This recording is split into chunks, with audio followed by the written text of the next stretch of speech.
Hi, my name is Paul Elliott. I'm Managing Director of Prop. Today we're going to be talking about auctions and in particular how to use bridging finance. Search prop.io. Property finance done properly.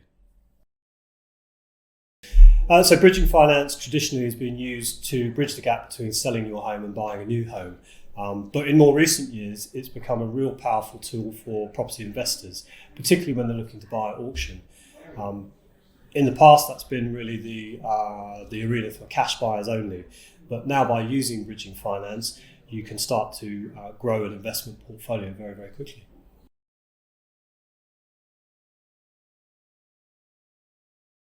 I think it's the move towards online auctions has had a big impact on that. So people that would have not normally felt comfortable going and standing in the room, particularly for the first time that they're going to an auction, they've got that barrier of being able to bid online.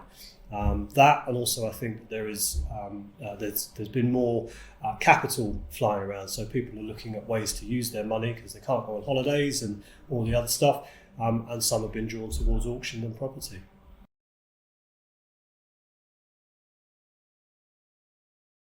Particularly, they're looking for a bargain.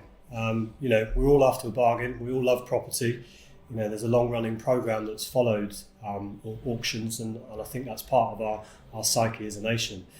So quite often you're looking to go there to pick up something that's under market value that you can either add value to make it into your own home or as an investment and make profit.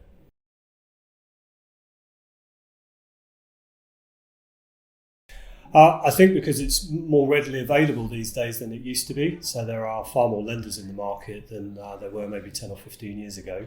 And it's a great way of actually leveraging your own money. So rather than having to put your own cash into one project, you can use someone else's money to help fund the project, which leaves more money in your pocket to either spend on the renovation or to actually hold in a pot and use for another investment. So it's a very good way of allowing an investor to quickly grow a portfolio, to quickly turn properties over, far more so than if they're just using their own cash.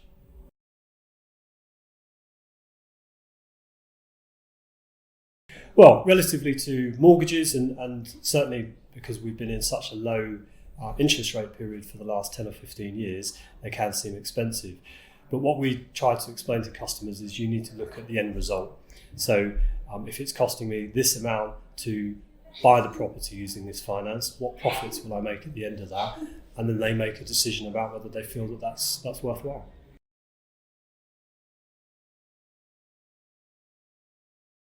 The main thing is, have you got a credible exit? So a lender will want to understand how you're going to repay them. So it's making sure that you've done your due diligence. If you're buying a property with a view to keeping it as a buy-to-let, can you get that buy-to-let mortgage? Will you be able to rent the property out for enough to make it profitable? If you're buying it to sell, can you buy it, add value and sell it for a good enough profit to be able to make it a viable project as well? And can you sell it on time? So there are always time limits on bridging finance. So your plan needs to be able to be realised within the timescales that you've set with your lender.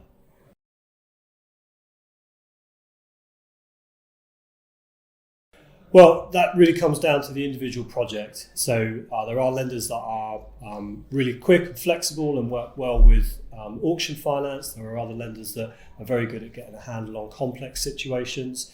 So it's about understanding the project, which is where our team come in, and then comparing the market to try and find the right lender.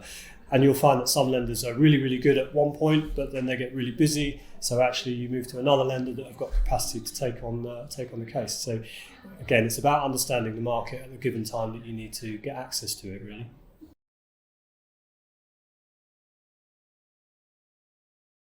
So prop.io is the UK's first comparison site for specialist lending, focusing primarily on bridging, commercial and development finance. We help lift the lid on the cost of borrowing in these sectors and give clients the insight into those costs before they embark on the next project. Click the link below to start comparing bridging, commercial and development finance, saving on average over £8,500 on your deal.